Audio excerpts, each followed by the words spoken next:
बहदा अबकारी विभाग जनतारे दुई धड़ा जहर माफिया जबत हेले 13 ग्राम ब्राउन सुगर कला स्पेंडर जबत ड्रग्स माफिया स्कानर रे ओडिशा।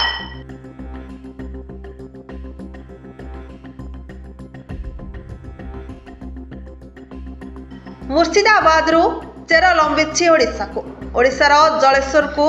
हब करि नैछन्ति सेमाने कारबार मुख्य आयुध साजिछन्ति महिला माने। रायरंगपुर सहर में ड्रग्स रे युवपीढ़ी आक्रांत हेबा नहीं चिंतार अभिभावक तेबे एहाकु नहीं कठोर होइछि मयूरभंज अबकारी विभाग। जिला अबकारी अधीक्षक प्रशांत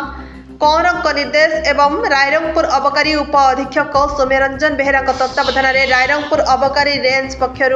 बहदा अबकारी थाना भारप्राप्त अधिकारी श्री रंजित सवरक नेतृत्व में गठित एक स्वतंत्र टीम द्वारा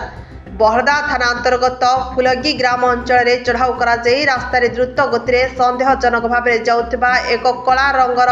स्पेंडर बाइक ओडी 12AD 9004 को अटकाई समानकु खानतलासी जनक पकेट्रु एक जरी पैकेट 13 ग्राम ब्राउन सुगर पाई समानकु हेफाजत को नहीं बाइकटी को जबत कर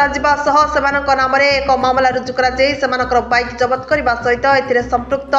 मोट 2 जन को गिरफ्त कर कोर्ट चालान कर गिरफ आसामी माने हेले रायरंगपुर थाना अंतर्गत इचिंडा ग्रामर लालमोहन हेम्ब्राम एवं पुराणा पाणी ग्रामर सिधु बारिक। जबत ब्राउन सुगर मूल्य 2,30,000 टंकार ऊर्ध्व हेबो बोली अबकारी विभाग सूचना देछि। एने बहदा अबकारी थाना पक्षरु गोटे मामला रुजु करा जायछि।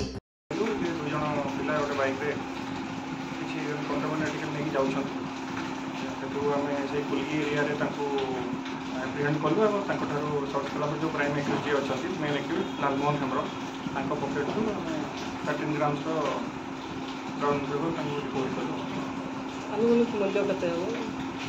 आनुमानिक मूल्य 2 लाख ऊपर गोटे ब्लैक हिरो होंडा बाइक भी हिरो होंडा स्प्लेंडर बाइक भी सब ब्राउन सुगर बहुत आसूची लिंक रे आउट जड़ित अच्छा कि जहाँ पड़ी तार फर्दर इन्वेस्टिगेशन चलती पूर्वर ये धरा पड़ी आम रायरंगपुर तो निहाती गोटे आहरी थे लोक मन हाँ से नेटवर्क में जो मैंने सब अच्छा आम तो फर्दर इन्वेस्टिगेशन चली जना पड़े